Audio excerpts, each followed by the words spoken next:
بسم اللہ الرحمن الرحیم الحمد لأہلہ والصلاة علی اہلہا اما بعد۔ گزشتہ کل کتاب نمبر 66 کتاب فضائل القرآن باب نمبر 1 باب کیف نزل الوحی واول ما نزل، اس کی پوری تشریح آپ تک پہنچا دی تھی۔ یعنی حضرت یہ کہنا چاہ رہے تھے کہ قرآن مجید کی شان کیا تھی۔ اب آئیے حضرت قرآن مجید کی ایک شان بیان فرما رہے ہیں کہ قرآن مجید کی ایک شان ہے مہیمن۔ کیا مطلب؟ حضرت عبداللہ ابن عباس رضی اللہ تعالیٰ عنہما کے حوالے سے تفسیر فرما رہے ہیں کہ مہیمن کا مطلب ہے قرآن مجید پچھلی کتابوں کے لیے امین ہے، پچھلی کتابوں کے لیے محافظ ہے۔ کیا مطلب؟ پچھلی کتابوں میں جتنے اصولی مضامین ہیں، جیسے توحید کا مضمون ہے یعنی اللہ کے ایک ہونے کا مضمون ہے، رسالت کا مضمون ہے یعنی اللہ تبارک و تعالیٰ پیغمبروں کو بھیجتے ہیں، موت کے بعد کی زندگی، آخرت، معاد، ان تمام مضامین میں قرآن مجید اور پچھلی کتابیں یکساں ہیں۔ اب کیا مطلب اس کو سمجھیے، اگر پچھلی کتابوں میں ان مضامین میں کوئی ہیر پھیر کرتا ہے تو قرآن مجید اس کی خیانت کو پکڑ لے گا۔ وہ یوں سمجھیے کہ قرآن مجید ایک سیٹلائٹ ہے، اگر کوئی پچھلی کتابوں میں کوئی ترمیم کرتا ہے، کوئی تبدیلی لاتا ہے تو قرآن مجید فوراً اس کو پکڑ لے گا۔ اس لیے میں آپ کو قرآن مجید کی شان کے تعلق سے عجیب بات سناؤں۔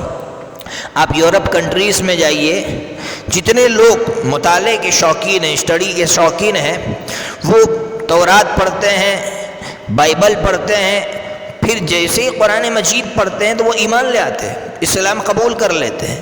ان سے جب پوچھا جاتا ہے کہ آپ نے کیوں اسلام قبول کیا تو فوراً یہ کہتے ہیں کہ قرآن مجید کتنا پیارا اللہ کا کلام ہے کہ قرآن مجید میں سب سے بڑی خوبی یہ ہے کہ ایک تو قرآن مجید میں وہی مضامین، اصولی طور پر وہی مضامین بیان کیے گئے جو پچھلی کتابوں میں ہیں، وہ قرآن مجید ان تمام مضامین کی حفاظت کر رہا ہے۔ دوسری خوبی قرآن مجید میں یہ کہ قرآن مجید پچھلی کتابوں کے جو اصولی مضامین تھے، توحید، رسالت اور آخرت، اس کی تائید کرتا ہے۔ یہ کسی بھی انسان اور کسی بھی کتاب کے سب سے اچھا اور سچا ہونے کی دلیل ہوتی ہے۔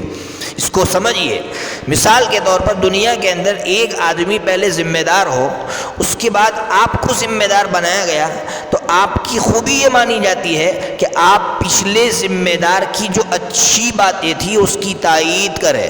آج کل ہوتا کیا ہے، آپ دیکھتے ہیں سیاسی پارٹیاں پچھلی سیاسی پارٹی کی تمام اچھائیوں کو بھی وہ رد کر دیتی ہیں اور اس کو اچھالتی ہے، یعنی گویا ان کا مقصد ہی یہ ہے، اس لیے یہ ان کے اچھا ہونے کی دلیل نہیں ہوتی، سچا ہونے کی دلیل نہیں ہوتی۔ قرآن مجید کے اچھا اور سچا ہونے کی سب سے بڑی دلیل ہی یہ ہے کہ قرآن مجید نے پچھلی کتابوں کے جو اصولی مضامین تھے اس کی تائید کی ہے۔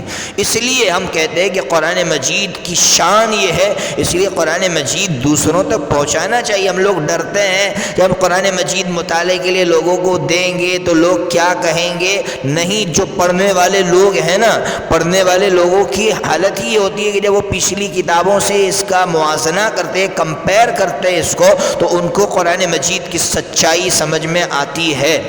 اس لیے ڈرنے کی ضرورت نہیں ہے کہ قرآن مجید کو ہم پھیلائیں گے تو یہ ہوگا وہ ہوگا، نہیں، اس کا دوسرا پہلو یہ ہے کہ جو اچھے لوگ ہوتے ہیں اس کو ضرور قبول کر دیں۔ میں اس کو درمیان میں ایک عجیب بات سمجھاؤ، اس کو سمجھانے کے لیے ابھی حضرت نبی پاک صلی اللہ تعالیٰ علیہ وسلم کی گستاخی کا مسئلہ پیش آیا تھا، تو کچھ لوگوں کی رائے یہ تھی کہ اس کو اچھالنا نہیں چاہیے تھا، اور کچھ لوگوں کی رائے یہ ہے کہ بھائی کوئی بات نہیں اگر اچھالا ہے۔ دیکھیے دونوں کی رائے صحیح ہے۔ جو لوگ یہ کہہ رہے ہیں کہ نہیں اچھالنا چاہیے تھا وہ یہی کہہ رہے ہیں کہ ہم نے اچھالا تو میرے آقا کی بدنامی ہوئی، لیکن جو لوگ یہ کہہ رہے ہیں کہ نہیں اچھالا تو کوئی بات نہیں، اس میں اچھائی کا پہلو یہ ہے کہ جب اس کو اچھالا جاتا ہے تو جو اچھے لوگ ہیں ان کو فکر لاحق ہوتا ہے کہ آخر یہ کون شخص ہیں جن کے بارے میں ان کی اتنے جو ہے بڑے جذبات ہیں، تو پھر وہ لوگ حضرت نبی پاک صلی اللہ تعالیٰ علیہ وسلم کو پڑھنا شروع کرتے ہیں اور پھر ایک وقت آتا ہے کہ وہ پڑھتے پڑھتے میرے آقا کے عاشق بن جاتے ہیں اور پھر وہ اسلام قبول کر لیتے ہیں۔ اسی طرح قرآن مجید کا بھی مسئلہ ہے کہ قرآن مجید کے بارے میں دو پہلو ہیں کہ بھائی دینا چاہیے نہیں دینا چاہیے، لیکن ایک پہلو یہ ہے کہ دینے کا فائدہ ضرور ہوتا ہے۔ بہرحال حضرت نے یہ بات ہمیں سمجھائیے۔ اس کے بعد حضرت حدیث لائے ہیں۔ دیکھیے حدیث کا نمبر ہے 4979۔ اس حدیث کا میں ترجمہ کر لوں، اس کی تشریح کر لوں۔ حضرت ماں عائشہ اور ابن عباس رضی اللہ تعالیٰ عنہما راویہ ہیں دونوں، یہ دونوں فرماتے ہیں کہ نبی پاک صلی اللہ تعالیٰ علیہ وسلم مکہ میں اور مدینہ میں کل 10 سال ٹھہرے جس پر آپ پر قرآن اتارا گیا۔ دیکھیے پہلے تو ہمیں یہ سمجھنا ہے کہ حضرت یہ حدیث کیوں لا رہے ہیں۔ حضرت یہ حدیث صرف اس لیے لا رہے ہیں کہ حضرت یہ سمجھانا چاہتے ہیں کہ وحی کا زمانہ کتنا رہا۔ تو ہم تو بچپن سے پڑھتے آ رہے ہیں کہ وحی کا زمانہ 23 برس کا رہا۔ آپ کے دماغ میں سوال ہوگا کہ اس میں تو 20 برس بتلائے جا رہے ہیں، مکہ میں 10 برس، مدینہ میں 10 برس۔ اس کا جواب یہ ہے کہ عرب حضرات جو قصر ہوتا تھا اس کو اڑا دیتے تھے۔ کیا مطلب؟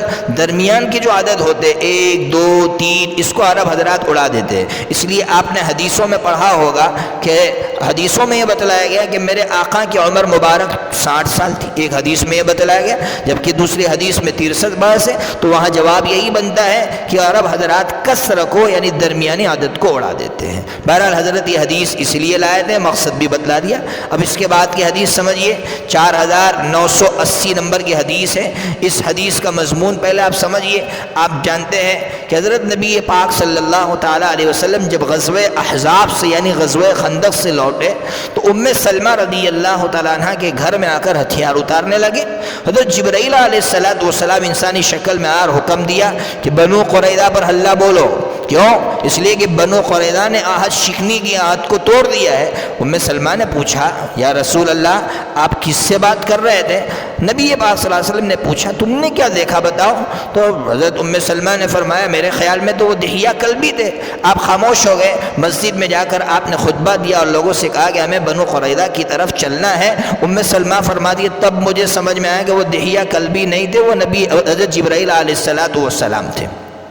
اب آپ سمجھ گئے ہوں گے کہ حضرت امام بخاری رحمۃ اللہ علیہ یہ حدیث یہاں کیوں لایا ہے۔ یہ حدیث صرف اس لیے یہاں لایا ہے کہ میں نے آپ کو کل بتلایا تھا کہ وحی کی جو 4 شکلیں تھی اس میں سے ایک شکل یہ تھی کہ اللہ تبارک و تعالیٰ فرشتے کے واسطے سے بات فرماتے تھے اور فرشتہ کبھی انسانی شکل اختیار کرتا تھا، اس لیے حضرت یہ حدیث یہاں لایا ہے۔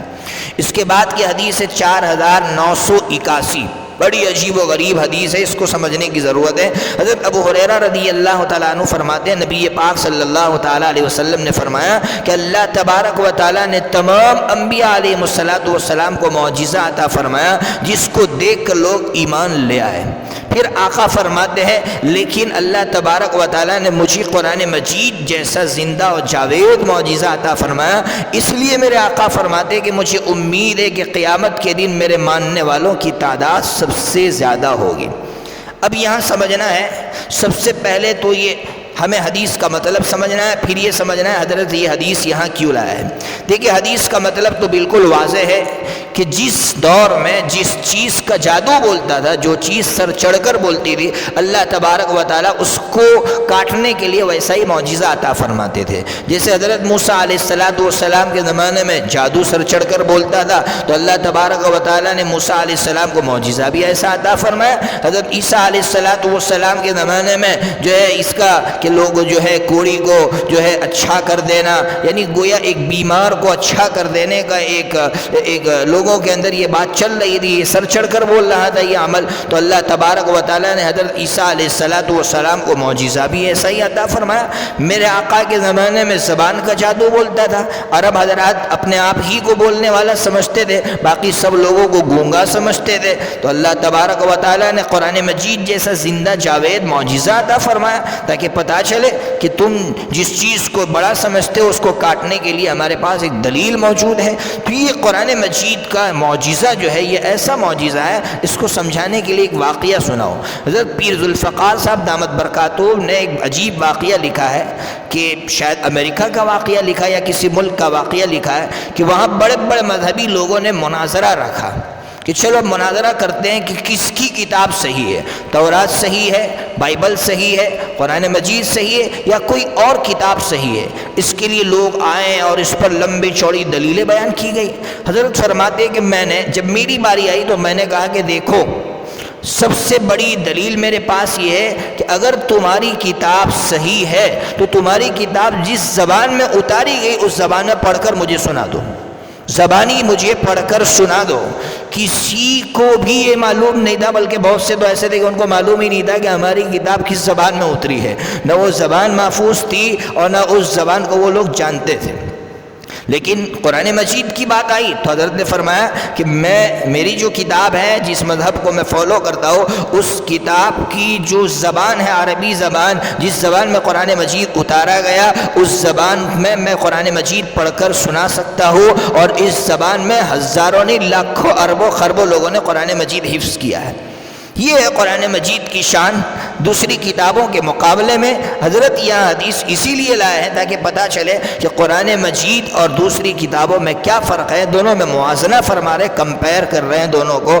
اس لیے قرآن مجید جیسی کتاب کی قدر کی ضرورت ہے کہ اللہ تبارک و تعالیٰ نے کیسا معجزہ عطا فرمایا کہ اس کی زبان زندہ ہے، اس کی زبان زندہ ہے، اور اس زبان کے ساتھ لوگوں کے دل و دماغ میں وہ محفوظ ہے۔ اس کے بعد حضرت نے جو حدیث بیان فرمائی ہے اس کا نمبر ہے 4982، اور اس کے راوی ہے حضرت انس بن مالک۔ کیا فرمانا چاہتے ہیں حضرت انس بن مالک؟ یہ فرمانا چاہتے ہیں کہ وحی کا سلسلہ ابتدا میں تو وحی کم اتاری گئی، لیکن حضرت نبی پاک صلی اللہ علیہ وسلم کی وفات سے پہلے وحی کا سلسلہ بہت تیزی سے اللہ تبارک و تعالیٰ نے جاری رکھا، اور گویا وحی آخری عمر میں بہت زیادہ آنے لگی۔ کیا مطلب؟ حضرت یہ حدیث لا کر یہی بتلانا چاہتے کہ ابتدا میں وحی کم آتی تھی اور انتہا میں وحی زیادہ آتی تھی۔ کیوں ایسا؟ اس کی بہت ساری حکمتیں ہو سکتی ہیں۔ ایک حکمت تو یہ ہے کہ قرآن کریم کے نازل کرنے کا ایک مقصد یہ بھی تھا کہ قرآن مجید کو حفظ کیا جائے۔ اگر ابتدا میں بہت زیادہ وحی بڑی مقدار میں اگر اتاری جاتی تو لوگ حفظ نہ کر پاتے، اس لیے وحی کی مقدار کم رکھی گئی تاکہ لوگ اس کو محفوظ رکھیں۔ لیکن اس کی سب سے بڑی جو حکمت ہے وہ یہ ہے کہ قرآن مجید کے نزول کا مقصد صرف قصہ اور کہانی نہیں ہے، بلکہ قرآن کریم کے نزول کا مقصد عمل کی طرف لوگوں کو لانا ہے۔ ابتدا میں اگر بڑی مقدار میں وحی اتاری جاتی تو لوگ اس پر عمل نہ کر سکتے، لوگوں کو بوجھ محسوس ہوتا، اس لیے اللہ تبارک و تعالیٰ نے ابتدا میں وحی کا سلسلہ کم کر دیا، وحی کی مقدار کم کر دی تاکہ لوگ عمل کر سکے۔ اس لیے قربان جائیے حضرت امام بخاری رحمۃ اللہ علیہ پر اس باب کی جو آخری حدیث ہے 4983 نمبر کی، اس میں والضحیٰ کی تفسیر کی ہے۔ میں مختصر سی تفسیر کر کے اپنی بات ختم کرتا ہوں کہ حضرت نبی پاک صلی اللہ تعالیٰ علیہ وسلم پر جب ابتدا میں وحی کا سلسلہ منقطع ہو گیا، رک گیا، تو میرے آقا بہت زیادہ پریشان ہو گئے۔ پریشانی کی دو وجہ تھی۔ ایک وجہ تو یہ تھی کہ میرے آقا یہ سمجھ رہے تھے کہ کہیں اللہ مجھ سے ناراض تو نہیں ہو گیا ہے، اس لیے وحی کا سلسلہ روک دیا، اور دوسری وجہ یہ تھی کہ مشرکین مکہ تانے دے رہے تھے، خاص کر ابو لہب کی بیوی، وہ تو یہ کہہ رہی تھی کہ میرا خیال یہ کہ محمد کے شیطان نے محمد کو چھوڑ دیا ہے، اس کی وجہ سے آپ کو بہت زیادہ تکلیف ہو رہی تھی۔ تو اللہ تعالیٰ نے والضحیٰ اتاری اور میرے آقا سے یہ کہا کہ میرے حبیب دیکھو، چڑھتا دن جس طرح تم اس کو مفید سمجھتے ہو، اسی طرح واللیل اذا سجا، رات بھی تو مفید ہوتی ہے نا، آرام کے لیے آتی ہے۔ کچھ لوگ تو رات کو جو ہے ڈراؤنا سمجھتے ہیں، لیکن کچھ لوگوں کے لیے راحت کا سبب بنتی ہے۔ ٹھیک اسی طرح وہی آ رہی تھی تب بھی مفید تھی، وہی اگر بند ہو گئی ہے تو ہم نے اس لیے بند کی ہے تاکہ آپ آرام کر سکے، اور جو امت ہے اس امت کو آپ عمل کی طرف لا سکے، اور آپ ایک اچھی جماعت تشکیل دے سکے، صحابہ کرام کی جماعت کو آپ عمل کی طرف لا کر ایک مضبوط جماعت بنا سکے۔ یہ ہے وحی کا مقصد، قرآن کریم کا مقصد۔ اس لیے ہم بھی عہد کریں کہ ہم قرآن مجید کے بڑے سے بڑے مفسر بن جائیں، قرآن مجید کے بڑے سے بڑے حافظ بن جائیں، لیکن اگر عمل سے کریں تو کچھ نہیں ہے، بے مقصد ہے ہماری زندگی۔ اس لیے دعا کریں کہ اللہ تبارک و تعالی ہمیں عمل کی توفیق عطا فرمائے، اور عمل کے ذریعے سے قرآن کریم کو دنیا تک پہنچانے کی توفیق عطا فرمائے۔ وآخر دعوانا ان الحمد للہ رب العالمین۔